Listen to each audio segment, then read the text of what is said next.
let's lighten the mood a little bit. How was your guys' pandemic? Yeah? That was the slow clap, sure. Best one yet? Right, yes. It's all about perspective. Did your enemies die? That's how you know if you had a good pandemic. Crossed a couple of people off that list of yours. That's the new how's the weather, you know. I don't know, I had friends that had a great pandemic and they would not shut up about it online. It was like the second most annoying thing that's ever happened on Facebook. The first most is joint Facebook accounts. Especially in Utah, like it's just, nothing says marital infidelity like a joint Facebook account, you know? Somebody screwed up. You don't get joint because there's a lot of trust going on, you know? Like someone talking to someone they weren't supposed to from high school, joint! Like that's how it worked. The joke usually does better, so I'm guessing there's a few joint Facebook accounts here in Ogden.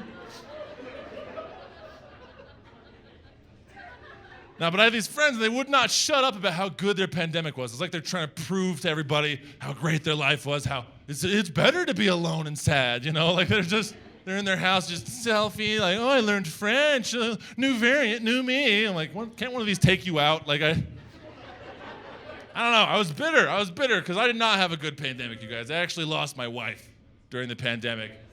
Yeah, she didn't die, we just got divorced, so she's dead to me, but that's a minor detail. Some of you guys feel a little bit betrayed after that joke, and that's fair, but don't worry, so do I. They probably still count the death of our marriage as a COVID-related death at the CDC, I'll be honest. That's what's known in the business as a tester joke, and if you laughed at that, you tested conservative. You did. That's, I always have to find out. I gotta test the crowd a little bit, you know? So I apologize to conservatives. That's probably more testing than you've been used to the last 3 or 4 years, but I apologize for testing you without your consent. You know what? These jokes are just like coronavirus. They kill disproportionately in red states.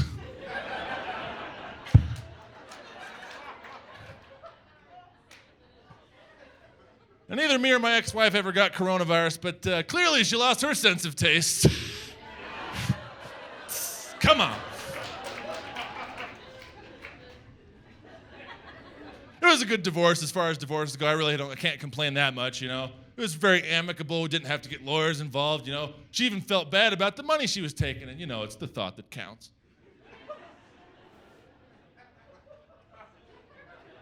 I'm an optimist, baby, you know. She comes and says, Seth, I feel so bad. I said, don't worry about it. It's fine. I thought I was going to have to pay for you for the rest of my life. This is quite the discount if you look at it that way. What a bargain, you know. A little silver lining everywhere you look. Is my heart broken or just half full?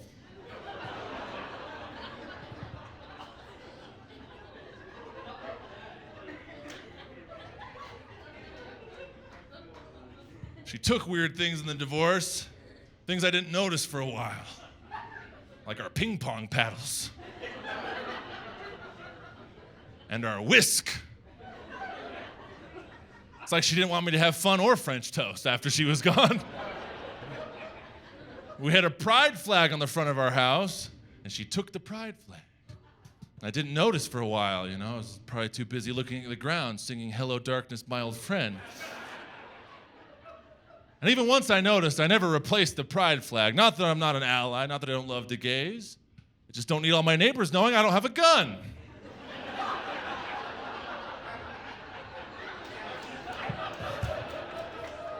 All I'm saying is the pride flag is a universal symbol for undefended food. Tell me I'm wrong. If you have a pride flag during the apocalypse, your house stop number 1, all right? Because chances are you got Twinkies but not shotguns. You know, like it's a safe bet.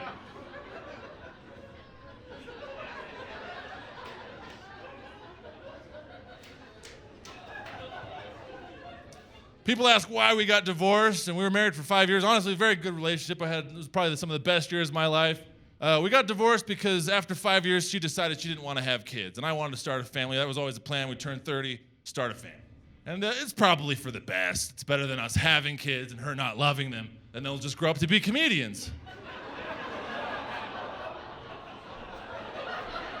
Whoa, some of you guys get a little bit sad at that one. That's the kind of sympathy usually reserved for people in Provo. That's next level sympathy right there. You don't know my life, okay?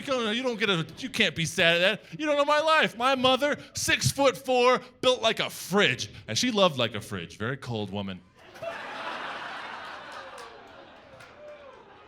18 cubic feet, my mom. That's true. Energy Star compliant. That's important these days in a mother. Of course, her crisper didn't keep the eggs fresh.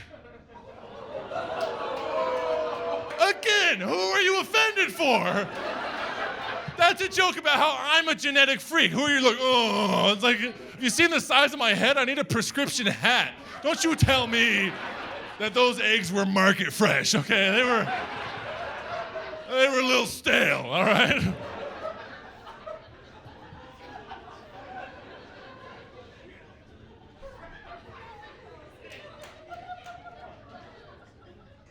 Trying to relax a little bit after the divorce, trying to relax. I'm a little wound up. I don't know if you guys can tell. I'm a little wound up sometimes. My friend said, Seth, you should go do a sensory deprivation tank. And I was like, what? Sensory deprivation tank? So I'm just not supposed to feel anything? I've been doing that for the last year and a half. What is this, a divorce simulator? I don't need to pay $50 to be dead inside. What a ripoff. Halfway expected to show up to the place and open up the pod, and it's just a Digiorno's pizza and a box of tissues. It's not delivery, it's depression. And I was like, no, Seth, it's supposed to recreate the feeling of being in the womb. It's supposed to put you at ease. And I imagine my surprise when I got in there. I was like, guys, there's something wrong with this water. This is warm. This is way. If it was my mom you're trying to recreate, it should have been an ice bath. All right? What, are you sad for my mom? You're sad for me. Okay, I take it back. You're my #1 fan. I love it. Because you know what? Frigidaire didn't give me a hug till I was 30, and I initiated it. Is she in my phone as Frigidaire? Maybe. So anyway, I get in the pod, and they really should put this on the website because I already put the money down. Those pods, 7 foot tall on the inside.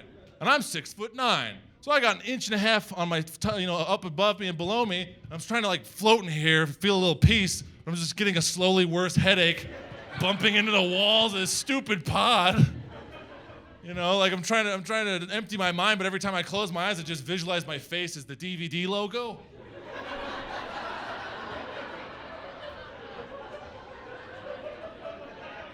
Every once in a while, I hit a corner. Wow, I changed color. How about that?